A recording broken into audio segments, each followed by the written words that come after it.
In this video, I'm going to show you how to use ipywidget event.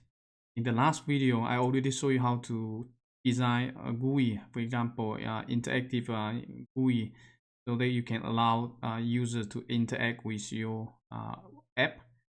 But we haven't really added anything to deal with the events yet. For example, when the user click button, you want to do something, you need to actually add an event to observe what the user interact with the app. So first, let's go to the website to download the notebook example we're going to use in this video.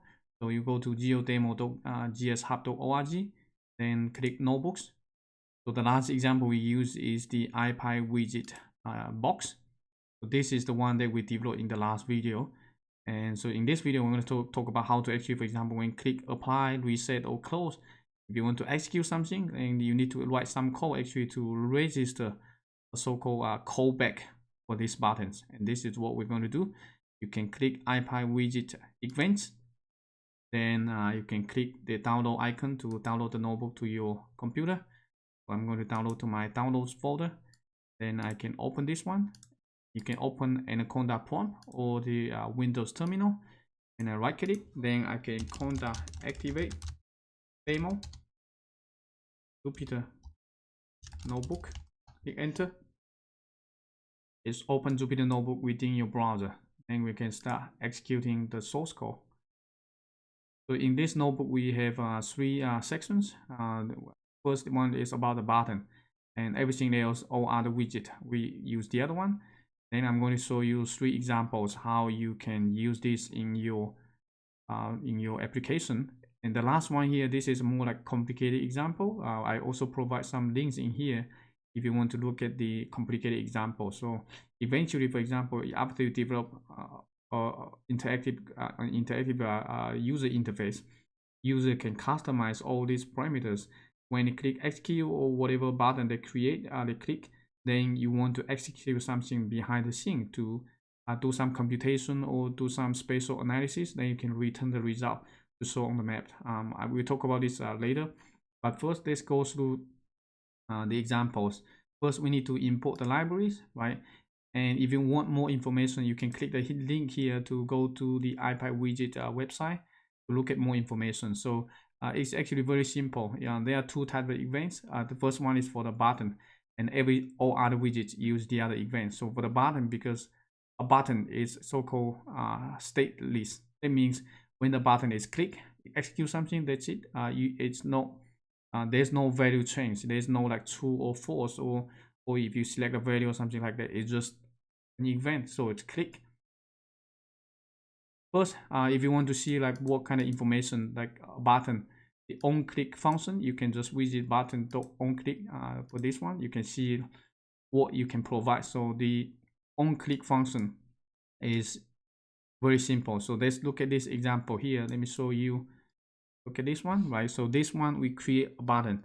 So how do you create a button? Using widget.button, and then here you can provide a description.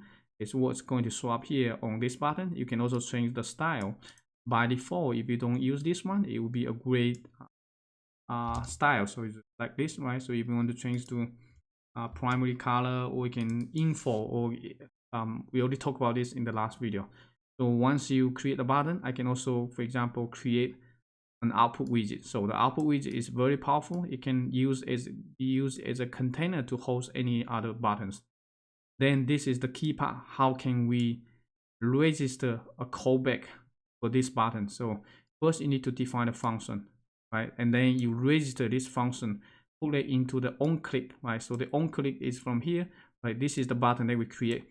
So we want to execute something when this button was clicked, right? So OnClick is the function that you need to use. Here, this one doesn't matter. So this one, you can like on button click, the function name, it can be anything you like, as long as try not to use Python result keyword. It can be button click, it can be click, it can be anything, but you need to make sure that these two use the same, right? So when it's on click, we are going to execute this function, and then you're going to come back to here to use this function. And what we're trying to do here is very simple. We want to print out something when the button is clicked. if you keep that in mind, we have a button, we also have an output widget. So we have two widgets here. Then we can use a vertical box to put these two widgets together, right? So the vertical box we also introduced in the last video is that you can put things in within the parenthesis, and then you can have square brackets. You can put whatever widget you want. It's going to be ordered vertically. So the first line will be the button, and the second line will be the button. Because the output widget right now does not have anything yet, so you don't really see that one in here. But if I click, bear in mind, if I click, it's going to show you, okay, button click. You click multiple times, it's going to show you. So I can execute again, it's returned to new if you click.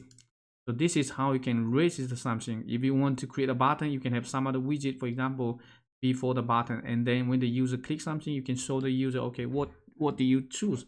And this is something very common. For example, if you go online to submit some applications, right? You fill in all the information, and then at the end, when you hit submit, sometimes it will ask you to or ask you to review the information, right? How do they know? Because when you enter something at the end, those values can be retrieved and later for validation. So this is how you can do that. If you want to clear this one, for example, only show one line of information, then you can also in here within the output, you can output clear output. So in this way, it will be clear every time when you click something. So if I use this way and run again, if you click, it will always be just one, right? So, but you might not notice any difference. So I'm just going to see this one, right? You can click multiple times. So very easy. This is the simplest one that you can register a callback for on a button widget, and only for button. Everything else is different. So I'm going to show you in the next example. Here is the so-called observe. Okay, so it's either OnClick or observe. So observe is for any other widget except button. And so in the first example here, I'm going to show you we can have let me execute this one first, right? So we have two widgets. The first one here is toggle button. So toggle button is different from just one single button. So toggle button has a state. So if I click, you see here is becomes dark blue. That means this one is selected.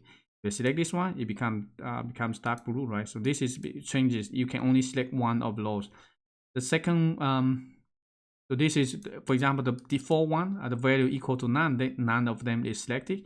You can also by default select something. So it's by default you can change to, for example, show, high or close, whatever you want.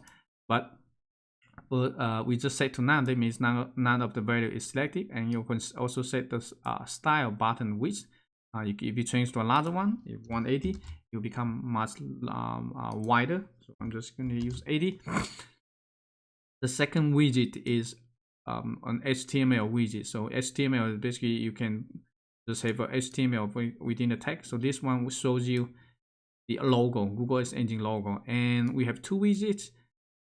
Then we can use a vertical box, put these two widgets together. So this is what's showing in here. But right now, when you click, it doesn't do anything because we haven't set up register an event with the widget yet. So right now, it doesn't do anything. You can click, it's not going to do anything. So what we are trying to do here in the second call block is that when the user, for example, click the show button, it's going to show you the image. If I click high, then the image will be hidden. If I click close, that means everything will be closed. So how can we do that? Again, this one here, we are using the observe function. So the observe function is that what you need to do is when the user click like these three buttons, right? So you need to observe these three buttons. So observe this widget. And the widget here, the name is called buttons, right? So this is the three buttons. And when to observe, then you can pass in a function. Within the function, you can also pass in the other one is the value. So when the value changes, I want to do something. Okay, so this is why here, if you go back to the earlier, this one I haven't executed. All right, so the first one is the handler, is actually the function. So the convention is the function has a parameter called change. You change this one here, it's called change. And there you can have different attributes you want to observe. So if If it becomes new, that means, okay, if it's something changed to new, that means it has a new value, then you want to execute something. Okay, so let's come back to this one here, right? So this is the function, and the function has a handler change. So change new, that means if the value, so here we have three values, like show, high, or close.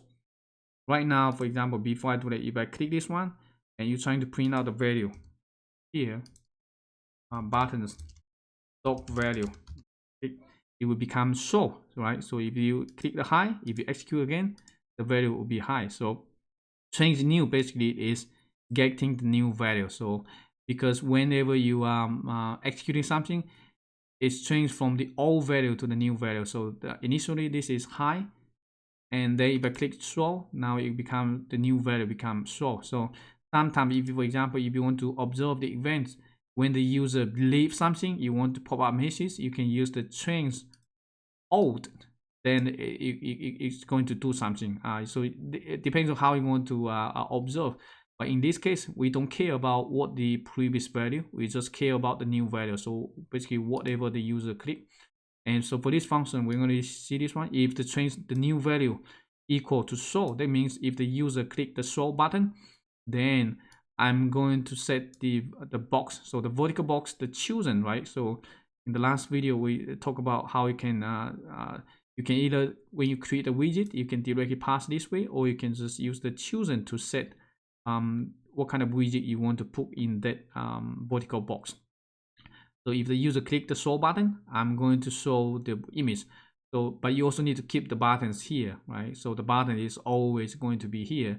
So the first line will be the buttons, and the second line will be the HTML, the widget. If the user click the high button, right? So if the change else, if change new equal to high, then the box, the chosen will be just the button. So in that way, this one will be hidden. And lastly, if equal to close, that means I'm going to close everything. So close, that means I'm going to close all the buttons and also the image. In the ipywidget, if you no longer need the widget, you can use the variable of your widget dot close. That means it will be destroyed. So all these widget will be destroyed. Once it's closed, you cannot use them again. So if you create something and then if you close, then they are gone. After that, if you execute this line, take a look. So now if I click show, it'll be show, right? If I click high, it'll be high. I can click here and click multiple times. Okay. And keep in mind, if I hit close, everything will be gone. In that way, you need to rewind everything. So if you create a new widget, then you need to register this one more time. If right now if you close, click high, it doesn't do anything because that previous widget has been closed. So this is the new one, although the same source code, but within your memory right now they are in a different memory, and it's different. So the function that you registered earlier with that widget doesn't work in this one. So keep it in mind. And then I can run this one again. It should work. So let's come back to here. So high, go high, and then close. So simple as that. This is just for the toggle button, but you can observe any other widget. For example, a drop down list or a slider or anything. So the second example here is a little bit more complicated, but the idea is the same. So first, let me just execute this one to show you what does this mean. In this example, we have two widgets. The first one is a drop down list. So within the drop down list, we can have, for example, three options.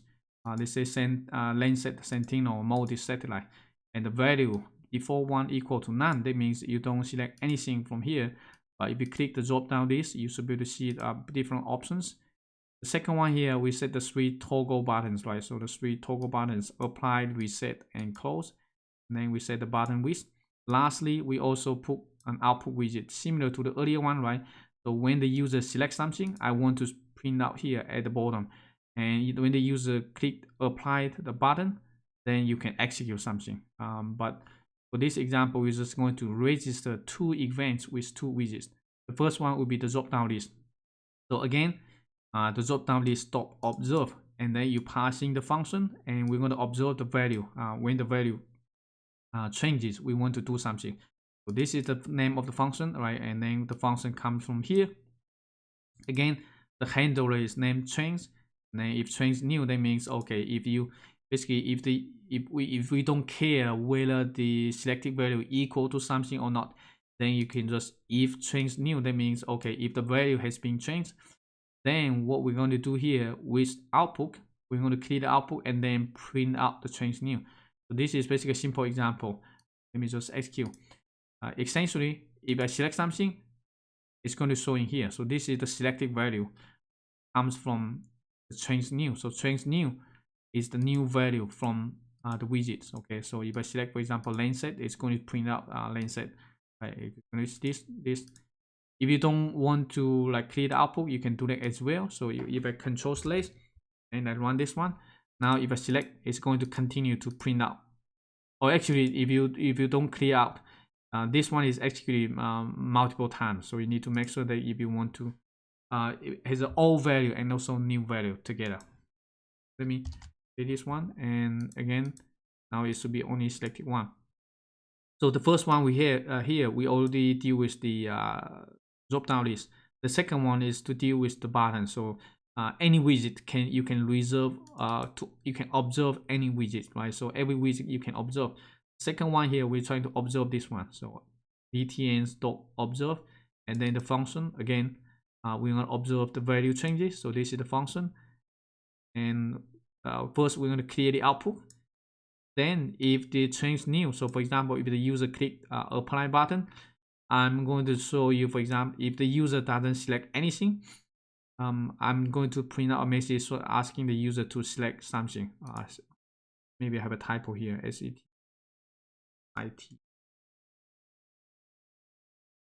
And if the user did select something, it's going to print out, okay, you selected something. So this is how we're going to deal with the apply button. If the user click the reset button, that means I'm going to reset everything. So the drop-down list will be reset to none. So none of the value is selected. Else, it's going to close the button. So it basically close everything. You can also else if change new double equal to close. It's the same thing because this drop-down toggle button only has 3 possible values: apply, reset, and close. And this is how we can make changes. Again, I'm going to start from the beginning. On this one again, and like this. Okay. So first, let's select something. So now we have 2 events. These 2 widgets are being observed, right? So the first one here is this first one. If I directly click this one, I hit apply, then it's going to execute this one because right now we're observing this one, and because we haven't selected anything yet, it's going to asking you to select from a drop-down list. So if right now if I select something, once I first select, it actually executing this one. So it's observing the drop-down list, and then if I hit apply, it's going to execute this one. So hit apply. Oops. So if I hit apply, let me see in here. Oh, because that one is already clicked, so it doesn't change. So right now, if I select this one, if you click, you will say you selected then set. Okay. Again, you can click reset, and you can select something. So the first one here is actually executing this one. So the drop down, observing the drop down list. Second one, if I hit apply, is going to execute this one. If change new equal to apply, then you select something. Lastly, if you want to close, everything will be closed. So if I close this one, then the entire widget is gone. Then you need to recreate. So this is how you can easily create widgets and also observe the widget. This is just a simple example. And the last example here is a bit more complicated. You can see from here, I have a lot of widgets. If you want to see the source code, you can click the link here to look at the source code, how I design that kind of widget. It's quite complicated, but first you need to design all the widgets. And the last one here is when the user click, for example, the submit button. You might see in here very familiar, right? OnClick. So this one is just a button. When the user click the button, then within your program, you can call something, you can execute a function, you can do whatever you want to do. So this is the essential how you can observe the value. You can also observe when the user selects something. For example, observe when the user select something from the drop-down list, you want to do something. So you can learn from this example if you want. Also, the other one here is that the second example is just a few lines of code. So this one has been integrated into the Gmap Python package. So behind the scene, it's doing something like showing here, but now you just need to click a button. So when the user click a button and then select from the drop-down list and then adjust these parameters, click the create time-lapse, then the user will be able to create time-lapse animation like this.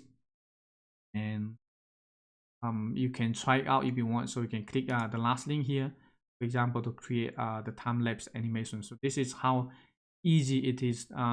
It's very interactive, so it depends on how you want to design the GUI for your application.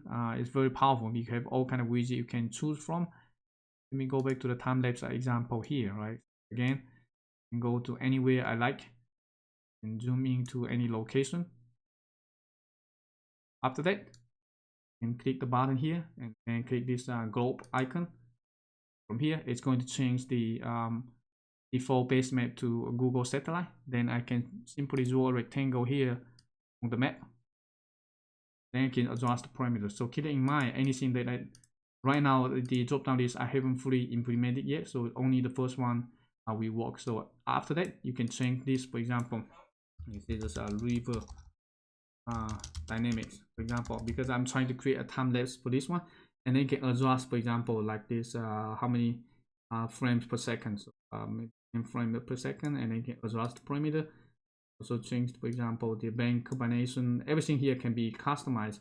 I can also utilize, for example, a more normalized difference water index, right? And then you can adjust the threshold to extract water if you want.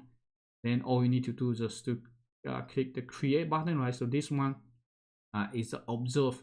You observe this button. When you observe, when you click, when the user click, behind the scene, you grab all the values from here and then pass those values as parameter into your function. And then your function execute something, get the result, and then you can display the result on the map. So this might take maybe 20-30 seconds to execute. And once it's finished, then we should be able to see the results. Okay, so now we have the result. As you can see, right, we have two data layers here. The first one here is the normalized water index. You can also download the time lapse to your computer by simply clicking the button and download this one to your computer. If you want, you can turn the data layers on and off. Once you click the layer icon, there should be another one here. Let me hide this one. And from here, you should be able to see, for example, hide the water layer. This is the second one, right? So this is the one for the time-lapse animation. So this is just an example showing you how you can use the widgets to create complicated user interface, and then so that the user can interact with your map. Then you can get the result to display on the map. There are a lot more potentials. You just need to imagine what you like and implement it using some of the example I showed. Okay, so that's all for this video. I hope to see you in the next video. Take care. Bye bye.